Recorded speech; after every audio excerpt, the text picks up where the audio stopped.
Welcome back. On the eve of the midterm elections, of course, we have to talk 2016, the presidential election. Why wouldn't we? Jeb Bush, the former Florida governor, coming out and saying this last week I saw something breathtaking, a candidate, a former Secretary of State, who could he be referencing, campaigning in Massachusetts, where she said, Hillary that is, don't let them tell you businesses create jobs. I got to ask you, the Democratic frontrunner for 2016, again saying business in America doesn't create jobs. Who does then? That statement was taken completely out of context, by the way.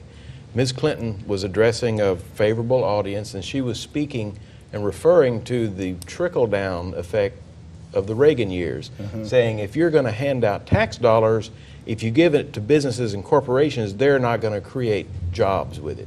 And I believe that statement was completely taken out of context. If you give a corporation a break in its taxes, it's not going to create jobs at all. I haven't heard her clarify it that way.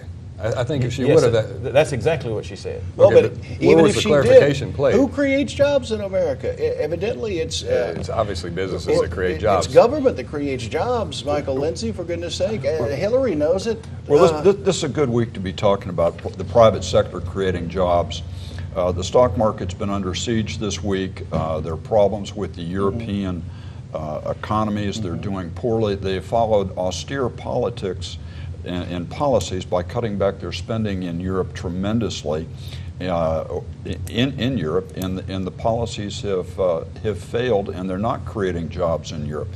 So that's a situation where some government spending will create jobs, long-term jobs. And I do think it's appropriate to say that at times there's a partnership between business and government in creating growth and jobs. Will Jeb Bush run, and would Southeast Texans vote for him, Kent Batman? I'm not sure he'll run, and no, Southeast Texans would not support him. They will vote for the most conservative of the Republican candidates.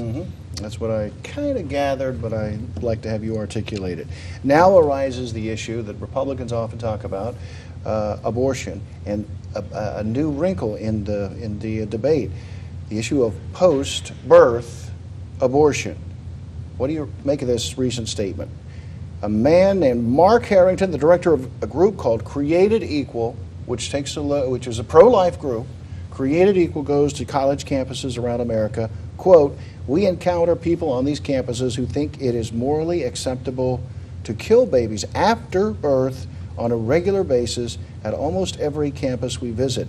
Is post-birth abortion now an issue that will arise in the vernacular of the United States? Absolutely not.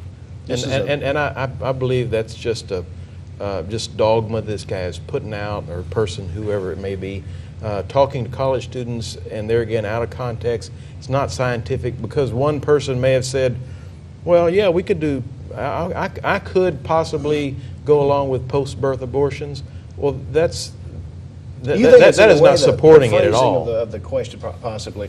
Would you like to weigh in on this as well, Mr. Lindsay? I think it's silly. I think it's murder, and it's a pro-life group that has taken an uncontrolled poll where you don't announce the results, and your conclusion is college kids want to kill people under 5 years. Yeah, he's not talking about anything scientific. Other than that, it's just the fact that it's being discussed. The fact that it's being discussed is disgusting, but I do want to say that in polling, younger people are more pro-life than the baby boomers. The recent polls I've seen have shown the younger, the college age, and the millennials are very much more pro-life than other voters in that age groups have been. And abortions are way down. They're over 30% below what they were at the high. So we're seeing actually a trend of people to believe that abortion is wrong, and so to say that people would kill babies beyond that. Of course, there's ISIS members that think everybody should be beheaded. 2 minutes, beheaded, yeah. 2 minutes, we have to cover this part. Obamacare. We've begun to see new reports showing that roughly 71% of the 8.5 million new Obamacare enrollees, about 71% of that number are in the Medicaid expansions and in the CHIPS people. It's not what the law was at least sold like. It was sold on the idea that people who didn't have any insurance before would now have insurance. Not that everyone would be thrown into Medicaid. Obamacare. Not only did the political benefits that Democrats thought the 2010 law would eventually bring not materialize, but opposition has only grown, according to an analysis of several polls taken between 2010 and last month. This according to Politico. 27 polls, 14 different news organizations, crammed them all together, analyzed them, and said that it's not catching on. Why? If the law is not catching on, now, when's it going to catch on, Michael Lindsay?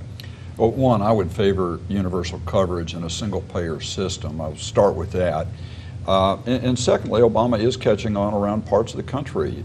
Locally, we've got St. Elizabeth Hospital here that is running $1 million a week deficit on treating uninsured people. If we could come to grips in Texas with getting $900 million in federal funds a year to treat people, provide insurance for people here in Texas, I think that people's opinions would change. Interesting. I gave you 10 seconds and I have to run. No, it's not going to work. It's not working, and the large employers have not even gone into Obamacare yet. The worst is yet to come. Nathan Reynolds, filibusters. Michael Lindsay, filibusters. You get 10 seconds. That sees fair to me. We look good, though. Great to see We you have to guys. cover the uninsured people somehow.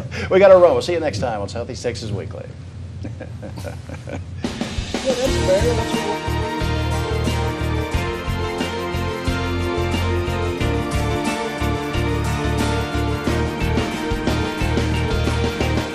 Southeast Texas Weekly, brought to you by the Modern Vein Surgery Institute at Privity Clinic for Surgical Care.